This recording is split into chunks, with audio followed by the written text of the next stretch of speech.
ليه بيتأخر تحقيق الهدف؟ أهم سبب في تأخير أي هدف هو عدم التقبل، إن أنت مش متقبلة نهائي. مش متقبلة إيه؟ مش متقبلة حكمة ربنا.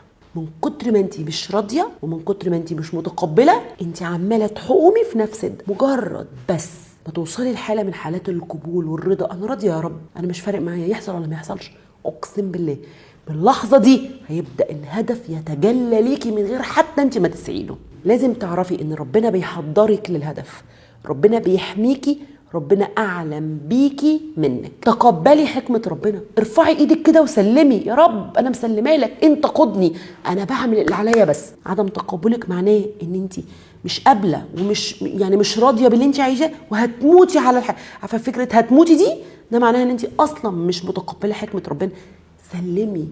سلمي ربنا سبحانه وتعالى، إن لا نضيع أجر من أحسن عملا. قانون إلهي، انسي إن ربنا يضيع تعبك. والله أنت بتنسي لكن ربنا سبحانه وتعالى ما ينساش.